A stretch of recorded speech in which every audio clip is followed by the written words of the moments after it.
आपण 10व्या अध्यायाच्या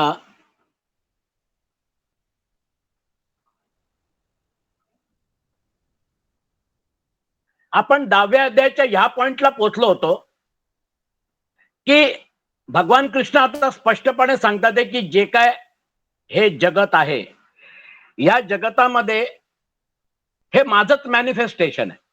म्हणजे हा पॉइंट लक्षात ठेवा, कारण अध्यात्माकडे वळायचंय म्हटल्यानंतर, परमार्थाकडे जायचंय म्हटल्यानंतर नेमकं कुठं जायचंय हे कळलं पाहिजे. आपण मॅनिफेस्टेशनचा जो भाग आहे ना, त्याच्यामध्ये गुंतलेलो असतो. कारण आपल्याला मॅनिफेस्टेशनचा भाग प्रॅक्टिकली महत्वाचा आहे. मला माझं शरीर पाहिजे, स्थूल शरीर, सूक्ष्म शरीर, कारण शरीर, या सगळ्या गोष्टींचा मला उपयोग करायचा आहे. पण या सगळ्या गोष्टींचा उपयोग करताना माझ्या लक्षात येतं की हे स्थूल शरीर घ्यायचं आणि सोडायचं. मग कोण घेतंय आणि कोण सोडतंय? मग अजून खोल गेल्यानंतर मग सूक्ष्म शरीर आणि कारण शरीर. पण हे 3 शरीर माझे जे आहेत, हे म्हणजे कशाचं मॅनिफेस्टेशन करतात आहेत? हे तर जड प्रकृती आहे ना ही. They cannot work on their own. म्हणजे मग याला जी ऊर्जा आहे, जसं शरीर मृत झाल्यानंतर त्यातून काय गेलं, हा मेडिकल सायन्स जो आहे अजूनही ती म्हणजे तो जो पॉइंट आहे तिथं जाऊन थांबतो. त्यांनी डेथ सर्टिफिकेट लिहून दिलं की विषय संपवतात. पण this is only 180 degrees of the total story. आज जर का जन्म, जीवन आणि मृत्यू इथे जर खेळ थांबत असेल, तर मग मला म्हणजे एक आध्यात्मिक व्यक्तीला तिथून सुरुवात होतं की त्याला ते मान्य नाही. म्हणून त्या पॉइंटला थांबायचं आणि तिथं पॉज घेऊन विचार करायचा की हे सगळं कशासाठी आणि कुणासाठी. हे जर लक्षात आलं तर मग अहम सर्वस्य प्रभवो मत्तः सर्वं प्रवर्तते इति मत्वा भजन्ते माम बुधा भाव समन्वितः. मी वासुदेवच सर्व जगाच्या उत्पत्तीचे कारण आहे आणि माझ्यामुळेच सर्व जग क्रियाशील आहे. म्हणजे आता आपण ही जी क्रिया करतोय, मी बोलतोय, तुम्ही ऐकता आहात, वक्ता श्रोता, हा जो आपला गुगल मीट चालू आहे, याच्या मागची ती क्रियाशीलता जी आहे ती कशामुळे? मॅनिफेस्टेशन माझ्या थ्रू, तुमच्या थ्रू कशाचं होतंय? ती क्रियाशीलता ज्याची आहे, तो भगवान कृष्ण जो वासुदेव आहे, जगाचा नियंता आहे. हे जर समजा का लक्षात आलं तर मग मॅनिफेस्टेशन, लाऊडस्पीकर हा जो आहे हा मॅनिफेस्टेशनचा भाग आहे. आज जर का गुगल मीट मध्ये आपण हे सगळं जे इन्स्ट्रुमेंटेशन केलेलं आहे, आता याच्यामध्ये हाच आत्ता सध्याचा जो प्रॉब्लेम आला की आर दोषींचा आवाज ऐकू येत नाही. मग आर दोषींचा आवाज ऐकू येण्यासाठी हे सगळे डिव्हाइसेस आता आपण कनेक्ट केलेले आहेत. महत्वाचं काय आहे? आर दोषींचा आवाज ऐकू आला पाहिजे. महत्वाचं काय आहे? The person who is connecting with you should be known. जर समजा का आवाज ऐकू आला नाही, तर माझा आवाज ऐकू आला नाही म्हटल्यानंतर गुगल मीट होणार नाही. At the end of the day आपला प्रॉब्लेम आहे की आपण जो मॅनिफेस्ट होतोय त्याच्याकडे बघत नाही, त्याचा विचार करत नाही. म्हणून अर्जुन जो आहे, तो अर्जुन भगवान कृष्णांना काय म्हणतो की तुम्हाला मी कसं ओळखणार? तुमचं मॅनिफेस्टेशन आहे म्हटल्यानंतर तुम्ही कसे मॅनिफेस्ट करता? म्हणजे मी कुठल्या गोष्टीला पकडलं पाहिजे की हा हे आता तुमचं मॅनिफेस्टेशन आहे, म्हणून तो प्रश्न येणार आहे. तर भगवान कृष्ण म्हणतात क्रियाशील होतो असे जाणून श्रद्धा व भक्तीने युक्त असलेले बुद्धिमान भक्त मज परमेश्वरालाच नेहमी बसतात. मग त्याच्यामध्ये वेगळं वेगळं अस्तित्व आपलं संपून जातं ना. माझ्या थ्रू पण तोच मॅनिफेस्ट होतोय, तुमच्या थ्रू पण तोच मॅनिफेस्ट होतोय म्हटल्यानंतर जर आपण ऑटोग्राफ घ्यायला गेलो तर ऑटोग्राफ जो आहे सगळ्यांचा ऑटोग्राफ सारखाच येतोय. आपण कुठल्या तरी ऍक्टरचा ऑटोग्राफ घेतो, ऍक्टरचा ऑटोग्राफ घेतो म्हटल्यानंतर तो ऍज अ व्यक्ती त्याचा ऑटोग्राफ महत्वाचा आहे. सलमान खानचा ऑटोग्राफ सलमान खान म्हणून, आमिर खानचा आमिर खान म्हणून, ऋत्विक रोशनचा ऋत्विक रोशन म्हणून, हे जे अमिताभ बच्चनचा अमिताभ बच्चन म्हणून, तो त्या पिक्चर मध्ये जो रोल प्ले करतो त्या रोलला आपल्याला इम्पॉर्टन्स नाही, आपल्याला अमिताभ बच्चनचा ऑटोग्राफ पाहिजे. तसं आपल्या शरीरात जे क्रियाशील आहे, जे व्यक्त होत आहे, त्याचा ऑटोग्राफ महत्वाचा आहे ना. आपण फक्त त्या क्रियाशील होण्याच्या मागे जे इन्स्ट्रुमेंटेशन आहे त्याच्यामध्ये गुंतून पडणं ही आपली चूक आहे. म्हणून असे जाणून श्रद्धा व भक्तीने युक्त असलेले बुद्धिमान भक्त माझं सर परमेश्वराला. आवाज गेला. ओहो.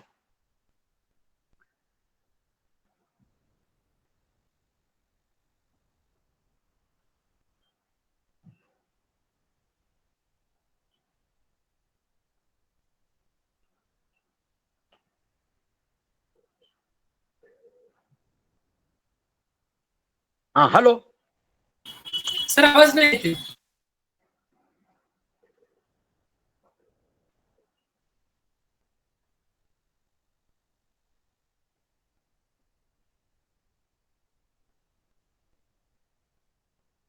हॅलो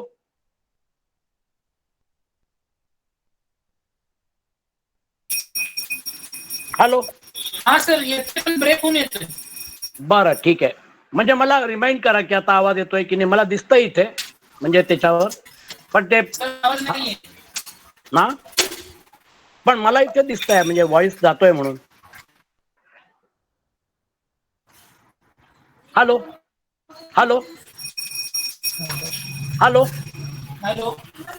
हा, सर, आवाज नाही येते.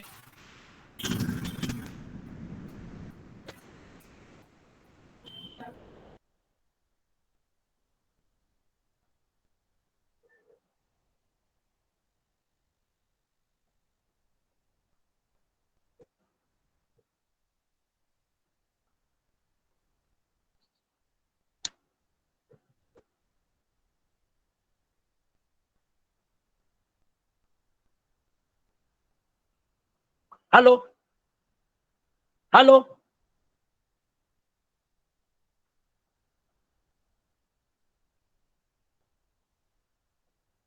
Hello hello. सर, येतोय आवाज. हॅलो. हा सर, येतोय येतोय. आता येतोय ना. Yes sir. हा, तर हा पॉइंट लक्षात ठेवा की मी वासुदेवच. आपल्याला त्याला धरून ठेवायचंय, त्याची भक्ती करायची आहे.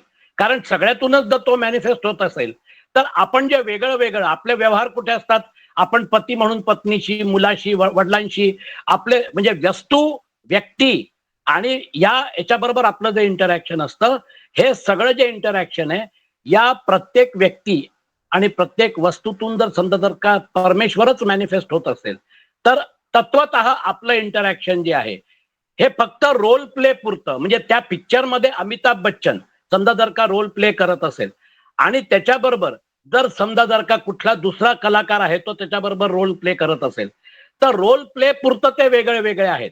पण एकदा रोल संपल्यानंतर मग जर समजा जर का आपण बघितलं तर रोल प्ले वेगळे वेगळे जरी असले तरी ते व्यक्ती किंवा ते अस्तित्व म्हणून जे आहे ते एकच आहे.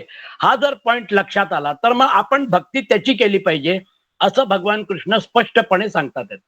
मच्चित्ता मद्गत प्राणा बोधयंत परस्परम कथयंतश्च माम नित्यम तुष्यंती च रमंती च. मग काय होतं माहिती का, त्यांची लाईफस्टाईल बदलून जाते, त्यांची विचारसरणी बदलून जाते. निरंतर माझ्यात मन लावणारे आणि माझ्यातच प्राणांना अर्पण करणारे माझे भक्तजन माझ्या भक्तीच्या चर्चेने परस्परात माझ्या प्रभावाचा बोध करीत तसेच गुण व प्रभावासह माझे कीर्तन करीत निरंतर संतुष्ट होतात आणि मज वासुदेवातच नेहमी रममाण होतात. हा जो भाग आहे म्हणजे आपण आयुष्यामध्ये त्याला आठवत नाही, त्याच्याबरोबर आपल्याला राहायची इच्छा होत नाही, आपण बाकी सगळ्या गोष्टीमध्ये बिझी असतो. म्हणून आपण जर समजा जर का त्याच्याकडे लक्षच दिलं नाही, आपण जर समजा का तिकडे बघितलंच नाही, याचा अर्थ हा की आपल्याला आयुष्यामध्ये जे मॅनिफेस्ट होत आहे त्याच्या बाबतीत आपल्याला उत्कंठा नव्हती. म्हणून असे जे भक्त आहेत, आता ते जनाबाई असू शकतात, ते जे आहे ते समाजामधल्या कुठल्या थरातले आहेत हे महत्वाचं नाही आहे, पण त्यांनी जे अचीव केलं आयुष्यामध्ये ते तुम्हाला आता भगवान कृष्ण सांगतात. तेषां सतत युक्तानां भजतां प्रीतिपूर्वकं ददामि बुद्धियोगं तं येन माम उपयांति ते. त्या नेहमी माझे ध्यान वगैरे मध्ये मग्न झालेल्या आणि प्रेमाने भजणाऱ्या भक्तांना मी तो तत्वज्ञान रूप योग देतो, ज्यामुळे ते मलाच प्राप्त होतात. कारण ठीक आहे ना, ते त्यांनी पीएचडी नाही केलेले, त्यांनी पुस्तकं नाही वाचलेले, पण त्यांना ते ज्ञान जे आहे त्यांनी भक्ती केली आणि त्याच्यामुळे जे त्यांना ज्ञान झालं. म्हणून तुम्ही बघा त्यांचे अभंग बघा, त्यांनी ज्या रचना केल्यात त्या बघा, कारण त्यांची साक्षात अनुभूती बोलत होती त्यातून. म्हणून प्रेमाने भजणाऱ्या भक्तांना मी तो तत्वज्ञान रूप योग देतो, ददामि बुद्धियोगं तम. म्हणून भक्ती मार्गाने जे लोक जातात त्यांना बरोबर बुद्धियोग प्राप्त होतो आणि ते जे आहे ते पण परमेश्वराला पोचतात. त्यांना खरं कळून जातं, त्यांना खरं तत्व जे आहे तो तत्वज्ञान त्यांना होतं. तेषामेवानुकंपार्थम अहम अज्ञानजं तमः नाशयाम्यात्मभावस्थो ज्ञानदीपेन भास्वता. हे अर्जुना, त्यांच्यावर कृपा करण्यासाठी त्यांच्या अंतःकरणात असलेला मी स्वतःच त्यांच्या अज्ञानाने उत्पन्न झालेला अंधकार प्रकाशमय तत्वज्ञान रूप दिव्याने नाहीसा करतो. हा पॉइंट आहे. भक्ती करायची, आध्यात्मिक मार्गावर जायचं म्हणजे नेमकं काय करायचं? हे जे आवरण आहे अंतःकरणामध्ये, मन, बुद्धी, अहंकार, याच्यामध्ये जो आपण संसार सामावून ठेवलेला आहे, याच्यामध्ये आपण जे रममाण झालेलो आहे, या सगळ्या गोष्टी ज्या आहेत या फक्त शरीर सापेक्ष आहे. लक्षात ठेवा, जोपर्यंत शरीर आहे तोपर्यंत व्यवहार आहे. एकदा शरीर सोडलं की मग तथाकथित हा जो व्यवहार आहे, ना या वस्तू, ना या व्यक्ती, ना ही परिस्थिती, हे जे सध्याचं जे तुमचं आहे अस्तित्व इन स्पेस टाइम, हे जे विराट या डायमेन्शन मध्ये आपलं अस्तित्व आहे, या अस्तित्वामधून आपण बाहेर येतो. डायमेन्शनच नाही म्हटल्यानंतर मग विषयच संपला ना. म्हणून गेलेली व्यक्ती जी आहे त्या व्यक्तीबरोबर आपल्याला, जसं मी तुमच्याशी बोलतोय तुम्ही ऐकताय, तसं कम्युनिकेट नाही करतायत. कारण त्याचं डायमेन्शन बदललेलं आहे. तो आता हिरण्यगर्भ डायमेन्शनवर आणि ईश्वरच्या डायमेन्शनवर ऑपरेट करतोय, पण तो या डायमेन्शन मध्ये नाहीये. कम्युनिकेशन ब्रेकडाऊन होतं कारण त्याचं डायमेन्शन बदललेलं आहे. म्हणून हा जो भाग आहे, नाशयाम्यात्मभावस्तो ज्ञानदीपेन भास्वता, ते तर स्वयंप्रकाश आहे ना. आतमध्ये जो ती आत्मज्योती जी आहे, त्या ज्योतीचा प्रकाश जो आहे, त्या ज्योतीच्या प्रकाशामध्ये सगळंच नावून निघतं, पूर्ण आयुष्यात नावून निघतं. म्हणून मग त्यानंतर तुकारामांसारखे म्हणतात, माझे मरण पाहिले म्या डोळा. कारण शरीर जे आहे, या शरीराचं अस्तित्व त्यांच्या दृष्टीने असलं किंवा नसलं काही फरक नाही पडत. त्या शरीराच्या पलीकडे जे आत्मतत्व आहे ते सापडल्यामुळे मग त्यांची एक दृष्टी बदलून जाते. म्हणून स्वतःच त्यांच्या अज्ञानाने, त्यांच्यावर मी कृपा करून स्वतःच त्यांच्या अज्ञानाने उत्पन्न झालेला अंधकार प्रकाशमय तत्वज्ञान रूप दिव्याने नाहीसा करतो. आपण जे आध्यात्मिक साधना करतो, आपल्याला बरेचदा प्रॉब्लेम होतो, मी आध्यात्मिक साधना करतोय, मग मला परमेश्वर का नाही भेटत? परमेश्वर भेटत नाही म्हटल्यानंतर तो वॉच करतोय ना, की तुमची आध्यात्मिक साधना आहे म्हटल्यानंतर तुमचं चित्त किती शुद्ध झालेलं आहे. तुमचं चित्त शुद्धी जी आहे त्याच्यामध्ये जेव्हा त्याचा प्रकाश जो आहे तो रिफ्लेक्ट होणार, कारण तुमचं चित्त शुद्ध झाल्यानंतर मग त्याच्यामध्ये ते रिफ्लेक्शन तुम्हाला दिसेल, मग त्याच्यामध्ये ते स्पष्टपणे कळेल. आधी चित्तात दिसेल आणि मग त्यानंतर चित्त जे आहे, आरसा जो आहे तो आरशामध्ये माझी इमेज दिसते मला, पण आरसा जर समजा काढून टाकला तर इमेज दिसणार नाही. याचा अर्थ हा नव्हे की माझं अस्तित्व नाहीये. आरसा जो आहे, चित्त जे आहे, हे फक्त तुम्हाला त्याची इमेज दाखवण्यासाठी आहे, पण तो तर इकडच्या बाजूला आहे. म्हणून लक्षात ठेवा की उपमा जी आहे ती उपमा आपण जे वापरतोय, चित्त फक्त आपल्याला आपलं अस्तित्व दाखवण्यासाठी असतं, पण आपलं अस्तित्व जे आहे, आपण जे समोर त्या ह्याच्यामध्ये प्रतिबिंबामध्ये जे बघतो आहे ते प्रतिबिंब आहे, बिंब नाहीये. बिंब या बाजूला आहे. आत्मतत्व जे आहे ते एकदा लक्षात आलं, मग त्यानंतर मग त्याच्यामध्ये आपल्याला जर विलीन व्हायचं असेल तर मग आपल्याला हे सगळं सोडावं लागेल. कारण आरसा जो आहे, हा आरसा आपल्याला प्रतिबिंब दाखवतोय हे लक्षात ठेवायचं. आरसा जो आहे, या आरशामध्ये जे दिसतं आहे हे फक्त त्या योगमायेचं क्रिएशन आहे. ती जे तुम्हाला दाखवते हे सगळं वेगळं वेगळं करून एकाच तत्वाला वेगळं वेगळं मॅनिफेस्टेशन करायची तिची कॅपॅसिटी बघा. आज मी एक वेगळी व्यक्ती आहे, तुम्ही एक वेगळी व्यक्ती आहात. तर म्हणून हे पूर्ण याला जे त्यांनी म्हटलेलं आहे की अज्ञान. कारण आपल्याला हे खरं वाटतं, हे खरं जर असतं तर हे कायम राहिलं असतं. हे कायम नसल्यामुळे हे खरं नाहीये. हे परिस्थितीजन्य, परिस्थिती सापेक्ष असल्यामुळे दिस इज चेंजिंग. त्यामुळे इथे गुंतून राहणं ही आपली चूक आहे. म्हणून अर्जुन सुंदर प्रश्न विचारतात. परम ब्रह्म परम धाम पवित्रम परमं भवान पुरुषं शाश्वतं दिव्यम आदिदेवमजं विभुम आहुस्त्वां ऋषयः सर्वे देवर्षीणां च देवर्षिर्नारदस्तथा असितो देवलो व्यासः स्वयं चैव ब्रवीषि मे. अर्जुन म्हणाला, आपण परम ब्रह्म, परम धाम आणि परम पवित्र आहात, कारण आपल्याला सर्व ऋषीगण, सनातन दिव्य पुरुष तसेच देवांचाही आदिदेव, अजन्मा आणि सर्वव्यापी म्हणतात. देवर्षी नारद, असित देवल आणि महर्षी व्यासही तसेच सांगतात आणि आपणही मला तसेच सांगता.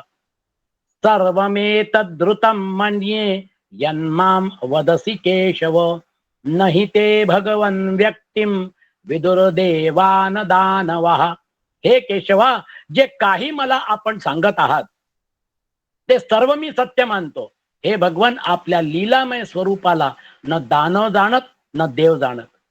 आपल्याला ते जाणून घ्यायचं म्हटल्यानंतर ते कठीण आहे, कारण त्याला मन जाणू शकत नाही, बुद्धी जाणू शकत नाही, कारण त्याला ऊर्जा, त्याचं जे म्हणजे चैतन्य जे आहे ते बुद्धीमधून खेळतंय, मनातून खेळतंय, इंद्रियांमधून खेळतंय, तुमच्या माझ्या व्यवहारातून खेळतंय. मला सांगा, तुम्ही आज जर का जे मॅनिफेस्ट होतंय त्याला जे मॅनिफेस्ट करणारे इन्स्ट्रुमेंटेशन आहे ते कशा काय जाणतील? ते इन्स्ट्रुमेंटेशनचा भाग आहे, तो प्रकृतीचा भाग आहे, ते फक्त मॅनिफेस्टेशनचा हिसाब आहे. म्हणून काय करायचं, जे मॅनिफेस्ट होतंय त्याच्यावर फोकस करायचं. आणि म्हणून अर्जुन म्हणतात, हे भूतांना उत्पन्न करणारे स्वयमेव आत्मानं वेत्थ त्वं स्वयमेव आत्मानं स्वयमेवात्मनात्मानं वेत्थ त्वं पुरुषोत्तम भूतभावन भूतेश देव जगतपते. हे भूतांना उत्पन्न करणारे, हे भूतांचे ईश्वर, हे देवांचे देव, हे जगाचे स्वामी, हे पुरुषोत्तमा, तुम्ही स्वतःच आपण आपल्याला जाणत आहात. आपण त्याला वेगळं होऊन जाण्याची गरजच नाही ना, कारण जर आपल्यातून तर तेच मॅनिफेस्ट होतंय, तर मॅनिफेस्ट होणारं आपलं जे अस्तित्व आहे त्या अस्तित्वामध्ये लिमिटेड अस्तित्व जर लिमिटेशन गायब केलं तर मग जीवात्मा आणि परमात्मा एकच आहे. कारण मी माझ्या कारण शरीराला पकडून बसलोय, माझ्या सूक्ष्म शरीराला पकडून बसलोय. माझं कारण शरीर जे आहे त्याच्यामध्ये जसं जसं कर्मांमध्ये परिवर्तन होत राहतं.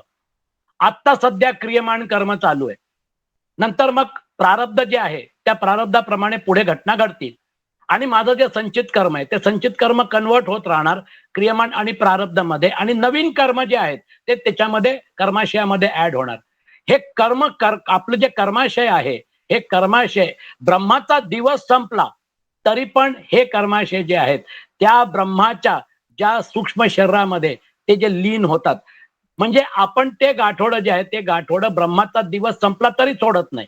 म्हणून काय होतं, जेव्हा ब्रह्माची रात्र होते, जेव्हा ब्रह्माचा परत दिवस होतो तेव्हा परत आपल्याला उत्प्रेषण होतं आणि परत आपल्याला या जीवभूताम महाभाव आपल्याला परत या जगामध्ये यावं लागतं. थोडक्यात कर्माशय जे आहे, कारण शरीर जे आहे ते स्थूल शरीराला फिरवत आहे, आणि स्थूल शरीर जे आहे ते नीड बेस्ड म्हणजे आपलं सूक्ष्म शरीराला फिरवत आहे, आणि सूक्ष्म शरीर नीड बेस्ड स्थूल शरीर घेत आहे आणि सोडत आहे. हा व्यवहाराचा जो भाग आहे, ही कर्मगती आहे. या कर्मगतीप्रमाणे जे काय आपण करतोय हे सगळं कर्म जे आहे, कारण 4 डायमेन्शनल स्पेस टाइम मध्ये प्रत्येक गोष्ट जी आहे त्याला क्रियेचं स्वरूप आहे. Everything is an event. आपलं आयुष्य जे आहे हे पण एक इव्हेंट आहे. आपण कुठल्या तरी घटनेमध्ये, आपण ऑफिसमध्ये जातो, तिथे आपण काम करतो, that is also an event. हे सगळे इव्हेंट्स जे आहेत, या इव्हेंट्स मध्ये आपण पार्टिसिपेट करतो या शरीराला घेऊन, स्थूल शरीराला. त्यामुळे कर्म जे आहे हे गहना कर्मणो गती, कर्म जे आहे याचं शास्त्र फार गहन आहे, आणि म्हणून आपण सगळे कर्म करण्यासाठी हे शरीर दिलेलं आहे. आणि आपल्याला जे विहित कर्म आहे ते विहित कर्म, तशी परिस्थिती येणार आणि मग आपण तसं विहित कर्म करणार. म्हणून आपल्याला रोल प्ले करायचा आहे, पण डायरेक्टर, प्रोड्युसर सगळं पूर्णपणे त्याच्या हातात आहे, आणि आपण आपला रोल प्ले करायचा. हेच अर्जुनाला पुढे सांगतील ते. हे जे युद्ध आहे हे युद्ध मी घडवून आणतोय. 11व्या अध्यायामध्ये आपलं विश्वरूप दाखवणार आहे, आणि त्याच्या आधी झलक जी आहे ती अर्जुनाला हवी आहे. म्हणून भगवान कृष्ण तो विचारतो की तुमच्या ज्या विभूती आहेत त्याचं मला जरा समजावून सांगा. म्हणून तो म्हणतो की हे पुरुषोत्तमा, तुम्ही स्वतःच आपण आपल्याला जाणत आहात. वक्तुम अर्हस्य शेषेण दिव्या ह्यात्मविभूतयः याभिर्विभूतिभिर्लोकान् याभिर्विभूतिभिर्लोकान् इमांस्त्वं व्याप्य तिष्ठसि. म्हणून ज्या विभूतींच्या योगाने आपण या सर्व लोकांना व्यापून राहिला आहात, त्या आपल्या दिव्य विभूती पूर्णपणे सांगायला आपणच समर्थ आहात. आता अनलिमिटेड आहेत ना त्या विभूती. आता आपण म्हणतो ना, जितक्या व्यक्ती तितक्या प्रकृती. याला किती तुम्ही म्हणजे किती समजावून सांगणार. म्हणून मग अर्जुन म्हणतात, कथम विद्यामहम योगिम स्वाम सदा परिचिंतयन केषु केषु च भावेषु चिंत्योसी भगवन्मया. हे योगेश्वर, मी कशा प्रकारे निरंतर चिंतन करीत आपल्याला जाणावे. आणि हे भगवान, आपण कोणकोणत्या भावात माझ्याकडून चिंतन करण्यास योग्य आहात. पॉइंट हा आहे की मला तुमचं चिंतन तर करायचंय, पण मला हे कळत नाही की मी तुम्हाला कसं पकडलं पाहिजे, कुठे पकडलं पाहिजे. कारण आपण व्यवहार करतो, पण आपलं जेव्हा व्यवहार करतो तेव्हा एक व्यक्ती खूप हुशार असते. ती व्यक्ती जी आहे, ती व्यक्ती कारण त्याच्या हुशारीमुळे तो सगळ्यांवर म्हणजे काय म्हणतात त्याला, एक वेगळं एक त्याची म्हणजे त्याचं तेज असतं, सौंदर्याचं तेज असतं, हुशारीचं तेज असतं, म्हणजे बुद्धीचं तेज असतं. काही लोक जे असतात तडफदार असतात, चुणूकदार असतात, म्हणजे त्यांचं एक वागणं बोलणं जे असतं दॅट इज अट्रॅक्टिव्ह. मग अशा कोणत्या गोष्टी आहेत की ज्याच्यामुळे मी तुम्हाला ओळखीन. तर भगवान कृष्ण त्याला उदाहरण देऊन सांगतात, एक्झाम्पल देऊन. आपण ज्या गोष्टीला अट्रॅक्ट होतो ती गोष्ट म्हणजे कुणाचं मॅनिफेस्टेशन आहे. समजा जर का कोणी व्यक्ती सुंदर असेल, ती व्यक्ती जी आहे ती एक म्हणजे ज्याला म्हणतात युथ आयकॉन म्हणा, किंवा काहीतरी त्याचं एक वेगळं त्याच्या भारदस्तपणा तुझ्या पर्सनॅलिटीमध्ये. मग ते जे मॅनिफेस्टेशन आहे ते मॅनिफेस्टेशन परमेश्वराचं आहे. बुद्धी जी आहे ते मॅनिफेस्टेशन परमेश्वराचं आहे. म्हणून आपल्या सगळ्यातून जे काय चांगलं आहे, जे काय श्रेष्ठ आहे, ते श्रेष्ठ भगवान कृष्ण उचलून दाखवतात की हे बघ, हे माझं मॅनिफेस्टेशन आहे, हे बघ, हे माझं मॅनिफेस्टेशन आहे. असं भगवान कृष्ण जे आहेत हे व्यवस्थित अर्जुनाला समजावून सांगतात. ते सुरेख उदाहरण दिलेले आहेत. विभूती योग जो आहे हा विभूती योग फिलॉसॉफी इन प्रॅक्टिस आहे. आपल्याला परमेश्वराला बघायचंय. आपण त्या व्यक्तीला, ज्या व्यक्तीच्या थ्रू परमेश्वर मॅनिफेस्ट होतोय, त्या व्यक्तीला आपण नमस्कार करतो, त्या व्यक्तीचा आपण आदर करतो आणि आपल्याला त्या व्यक्तीमध्ये परमेश्वर दिसला पाहिजे. हे भगवान कृष्ण तुम्हाला उदाहरण देऊन समजावून सांगणार आहे. केशु केशु च भावेषु चिंत्योसी भगवन्मया. मी तुम्हाला कसं बघितलं पाहिजे, कसं तुमचं चिंतन केलं पाहिजे. विस्तरेणात्मनो योगम विभूतिम च जनार्दन भूय कथय तृप्तिर्हि शृण्वतो नास्ति मे मृतम.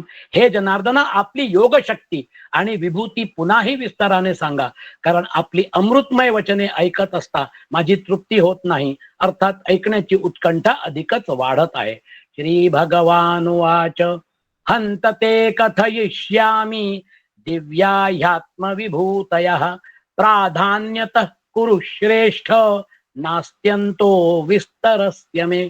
श्री भगवान म्हणाले, हे कुरुश्रेष्ठा, आता मी ज्या माझ्या दिव्य विभूती आहेत त्या मुख्य मुख्य अशा तुला सांगेन, कारण माझ्या विस्ताराला शेवट नाही. आता कसं आहे, तुम्ही जन्म घेतला, तुमच्याकडे स्थूल शरीर आहे म्हटल्यानंतर तुम्ही त्या विभूती मॅनिफेस्ट करू शकता. मी जन्म घेतला, माझ्याकडे स्थूल शरीर आहे म्हटल्यानंतर मी मॅनिफेस्टेशन करू शकतो. म्हणजे आता सध्या परिस्थितीमध्ये जे लोक अस्तित्वात आहे इन फिजिकल बॉडी, त्यांच्यामध्ये आपल्याला ते मॅनिफेस्टेशन दिसेल. जे आता अस्तित्वात नाहीये ते मॅनिफेस्ट नाही करू शकत, कारण स्थूलचं डायमेन्शन जे आहे तिथं मॅनिफेस्टेशन जे त्याला आपण पकडू शकतो.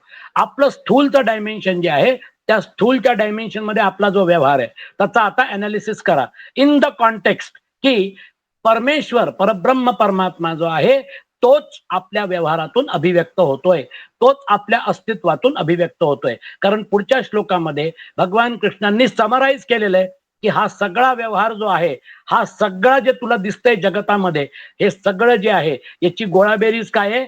दिस इज माय मॅनिफेस्टेशन. मी सगुण रूपामध्ये स्वतःला मॅनिफेस्टेशन करतोय. हा जर समजा का भाग असेल तर मग तुम्ही झाले, मी झाले, आपलं वेगळं अस्तित्व is only the differentiation for manifestation. याच्या पलीकडे काही नाही. म्हणून आपल्याला तो भाग लक्षात ठेवला पाहिजे. अहमात्मा गुडाकेश सर्वभूताशय स्थित अहम आदिश्च मध्यम च भूतानाम अंत एव च. हे अर्जुना, मी सर्व भूतांच्या हृदयात असलेला सर्वांचा आत्मा आहे. म्हणजे काय? माझ्यामध्ये पण तोच, तुमच्यामध्ये पण तोच, सर्व भूतांच्या हृदयात असलेला सर्वांचा आत्मा, सर्व भूतात्म भूतात्मा. त्याला सर्व भूतात्मा भूतात्मा 6व्या अध्यायात म्हटलेलं आहे. म्हणजे आपण जेव्हा लिमिटेड मॅनिफेस्टेशन मध्ये गुंततो, मग माझा जीवभाव आणि तुमचा जीवभावमुळे आपण वेगळे वेगळे दिसतो. वेगळं वेगळं आपलं जे अस्तित्व आहे तीच माया आहे. ते तोच भ्रम आहे. आपलं वेगळं अस्तित्व जे आहे हे मॅनिफेस्टेशनचा भाग जो आहे, हा जर समजा का लक्षात आला तर मग तुम्हाला पॉइंट क्लिअर झाला. म्हणून आपल्याला काय बघायचंय, मीच सर्व भूतांच्या हृदयात असलेला सर्वांचा आत्मा आहे. तसेच सर्व भूतांचा आदी, मध्य व अंतही मी आहे. आदी म्हणजे जेव्हा जगत नव्हतं तेव्हा तोच होता. मध्य म्हणजे जगातूनच तो मॅनिफेस्ट होतोय. आणि अंत जो आहे, हा अंत जो आहे म्हणजे जग नसलं तरी पण माझं अस्तित्व संपणार नाही. आपलं ते अस्तित्व खरं अस्तित्व आहे. ते खरं अस्तित्व जे आहे, हे खरं अस्तित्व न लक्षात घेता आपण माझा जन्म झाला, माझा मृत्यू होणार, मला हे पाहिजे, मला ते पाहिजे, मला एवढं मोठं व्हायचंय. म्हणजे याचा अर्थ हा की बघा आपण किती क्षुल्लक गोष्टींसाठी पळापळ करतोय. आपलं ते जे शाश्वत अस्तित्व आहे, त्या शाश्वत अस्तित्वाला विसरल्यामुळे, त्यालाच अज्ञान म्हणतात, त्यालाच अविद्या म्हणतात. विसरल्यामुळे हा सगळा गोंधळ आपण आपल्याला चिकटवून घेतलेला आहे. वास्तविक पाहता शरीराच्या अवस्था बदलतात हे आपल्याला कळतं. तसं सूक्ष्म शरीर जे आहे त्याच्या ज्या अवस्था बदलत राहतात कारण शरीराच्या प्रेरणेमुळे, त्यामुळे त्याला शरीर घ्यावं लागतं, शरीर सोडावं लागतं, घ्यावं लागतं, सोडावं लागतं. मग त्याच्या बाबतीत एवढा म्हणजे काय म्हणतात त्याला एवढा आपण अगदी अ, की माझा मृत्यू होणार. माणूस ज्याला अभिनिवेश म्हणतात. माणूस घाबरून जातो, माझा मृत्यू होणार, माझं अस्तित्व संपेल. तुमचं अस्तित्व संपणारं जे आहे, this is only a part of manifestation. तुमचं अस्तित्व कोणी संपवू शकत नाही.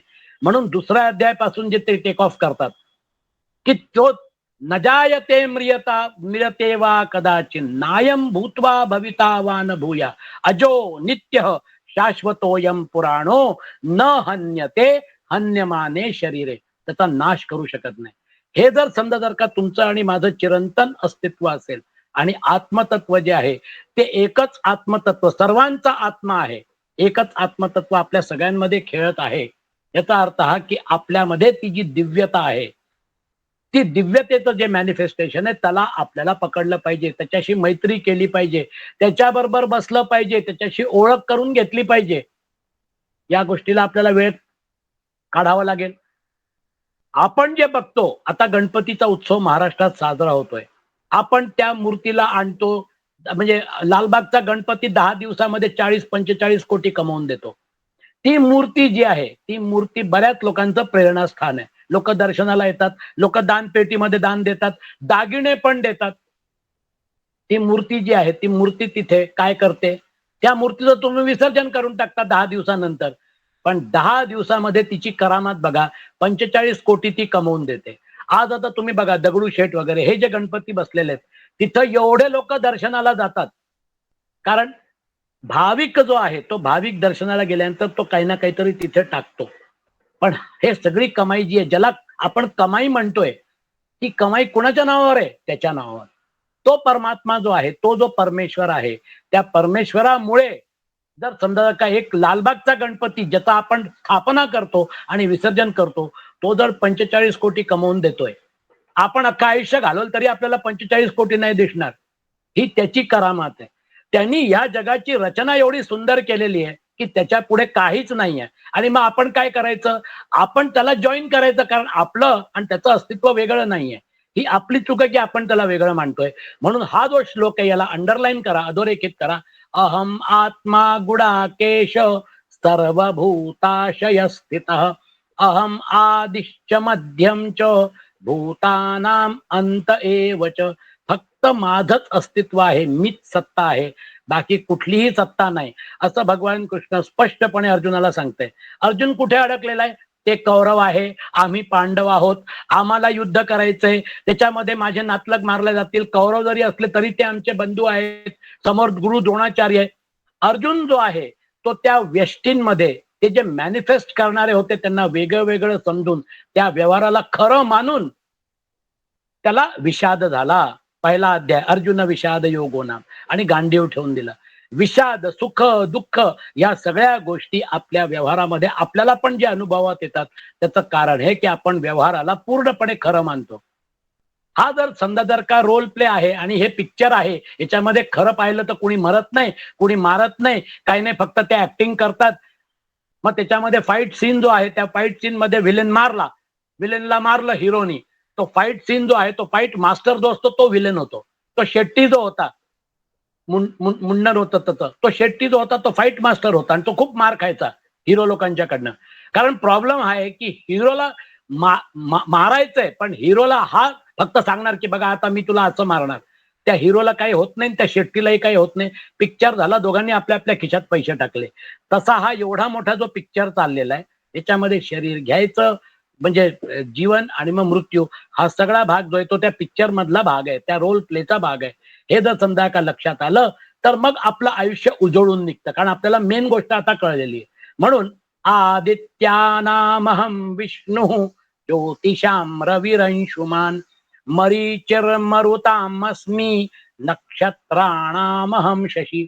आता श्रेष्ठ काय आहे, तर आदित्य जे आहेत, 12 आदित्य जे आहेत त्याच्यामध्ये अदितीच्या 12 पुत्रांपैकी विष्णू मी आहे आणि ज्योतींमध्ये किरणांनी युक्त सूर्य मी आहे. आदित्य जे आहे त्या म्हणजे अदितीचे जे 12 पुत्र होते त्याच्यामध्ये विष्णू जो होता म्हणजे वामन अवतार जो आहे, तो असं मानतात की विष्णूनी अवतार घेतला वामनाचा. तर अदितीच्या 12 पुत्रांपैकी काहीतरी पुरुषार्थ करणारा विष्णू होता, म्हणून विष्णू मी आहे. ज्योतींमध्ये किरणांनी युक्त सूर्य मी आहे. आकाशाकडे आपण बघितल्यानंतर सूर्याच्या ज्योती पुढे बाकी सगळं फिकं पडतं. जेव्हा सूर्योदय झाल्यानंतर आता मध्यान्नीचा सूर्य आहे, याचा अर्थ हा नव्हे की नक्षत्र नाही आहेत, याचा अर्थ हा नव्हे की तारागण नाही आहेत, ते पण आहे, पण त्यांचा प्रकाश दिसत नाही. कारण सूर्याच्या प्रकाशामध्ये त्यांचा सगळ्यांचा प्रकाश लोप पावलेला असतो. आणि 49 वायुदेवतांचे तेज मी आहे. हे जे आहे यांना मरुदगण म्हणतात 49. आणि नक्षत्रांचा अधिपती चंद्र मी आहे. चंद्र जो आहे 27 नक्षत्र आहेत आणि त्या नक्षत्रामधून चंद्राचा प्रवास सुरू होतो. जेव्हा चांदणं असतं म्हणजे त्याला पौर्णिमेची रात्र म्हणतात, तेव्हा त्याचा लखलखीत जो चंद्राचा पूर्ण चंद्राचा जो प्रकाश आहे, त्याच्यामध्ये नक्षत्रांचा जो प्रकाश आहे, तर एक वेगळं म्हणजे दृश्य दिसतं. पण तो चंद्र जो आहे तो उठून दिसतो. नक्षत्रांचा अधिपती चंद्र मी आहे. उदाहरणं देतात आहेत भगवान कृष्ण, की जे चांगलं आहे, जे श्रेष्ठ आहे, जे मान्यता लोकांची आहे, ते माझंच अभिव्यक्ती आहे, माझीच अभिव्यक्ती आहे. वेदानां सामवेदोऽस्मि देवानाम अस्मि वासवः इंद्रियाणां मनश्चास्मि भूतानाम अस्मि चेतना. वेदात सामवेद मी आहे, देवात इंद्र आहे, इंद्रियांमध्ये मन आहे आणि भूत मधील चेतना माझीच म्हणजे म्हणजे जीवनशक्ती मीच आहे. बघा मॅनिफेस्टेशन कसं उदाहरण देऊन सांगतात. देवामध्ये इंद्र श्रेष्ठ आहेत, इंद्रियांमध्ये मन जे आहे, कारण मन जे आहे त्याच्यामध्ये इंद्रिया ज्या आहेत, असं म्हणजे आपल्याकडे आध्यात्मिक याच्यामध्ये इंद्रिया ज्या आहेत they R extended arms of the mind. आपलं जे म्हणजे श्रोत्र म्हणा, आपलं म्हणजे कान म्हणा, हे म्हणा, तर म्हणजे चक्षु जो आहे, डोळा जो आहे, फिजिकल ऍस्पेक्ट जो आहे तो वेगळा, पण चक्षु ज्याला म्हणतात, श्रोत्र ज्याला म्हणतात, हे जे 5 ज्ञानेंद्रिय जे आहेत they are connected to the mind. आणि म्हणून तो जो डेटा आणतात त्याचं अनालिसिस मन करतं, बुद्धी करते. म्हणून सूक्ष्म शरीरामध्ये 5 प्राण, 5 ज्ञानेंद्रिय, 5 कर्मेंद्रिय, मन आणि बुद्धी. कर्मेंद्रिय आणि ज्ञानेंद्रिय जे त्याचा जो सॉफ्ट फॉर्मॅट आहे की नाही. आता समजा जर का माझ्याकडे इन्शुरन्स पॉलिसी आहे, ती इन्शुरन्स पॉलिसी हार्ड कॉपी मध्ये पण आहे, पण सॉफ्ट फॉर्मॅट मध्ये हवी असेल तर मग काय करतात लोक आजकाल ऑनलाईन पेमेंट करतात, त्यांना पॉलिसी जी आहे ती सॉफ्ट फॉर्मॅट मध्ये आपण पाठवून देतो. पॉलिसी तीच, वर्डिंग तेच, but it is in soft format.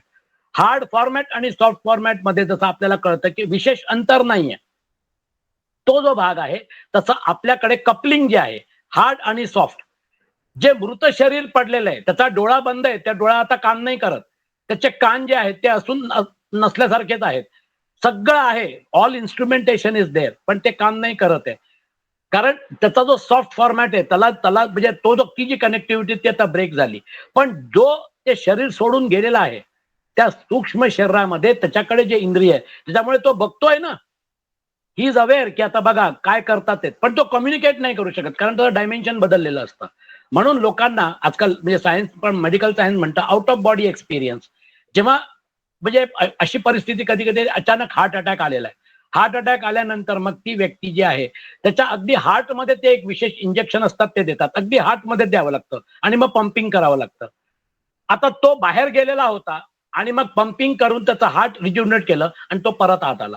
तर एका व्यक्तीने सांगितलं की मी बघत होतो, मी वरतून बघत होतो, माझा हार्ट सुरू करत होते, मला पंपिंग करत होते, इंजेक्शन दिलं आणि अचानक काय झालं मला माहिती नाही, मी परत त्या शरीरात आलो. म्हणजे he was out of the body, he came back into the body.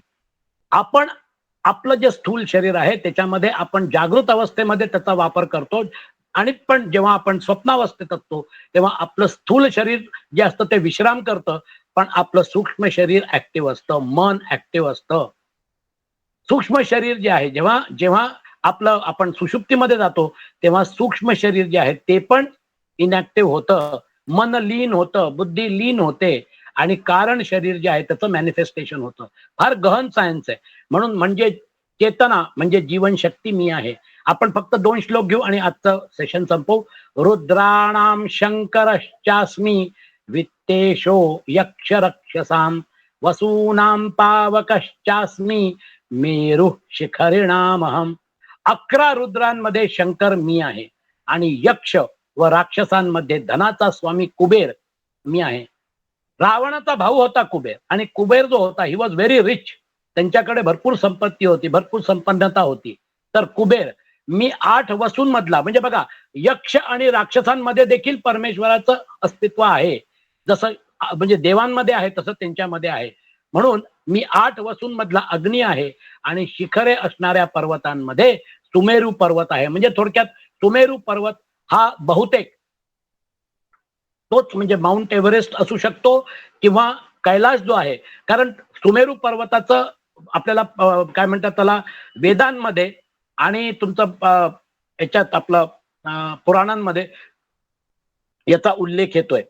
तर सुमेरू पर्वत जो आहे हा म्हणजे टॉलेस्ट पीक असेल आणि म्हणून जे डोंगर आहेत त्याच्यामध्ये सगळ्यात उंच पर्वत जो आहे याचं उदाहरण दिलेलं आहे. थोडक्यात तुमच्या लक्षात आलं असेल की उदाहरणं देऊन ते समजावून सांगतात की जे काय तुला अट्रॅक्ट करतंय, जे श्रेष्ठ आहे ते श्रेष्ठ म्हणजे माझं स्वरूप आहे असं समज. आणि हे अर्जुनाला आपल्या विभूतींचं वर्णन केल्यानंतर हा विभूती योग आहे.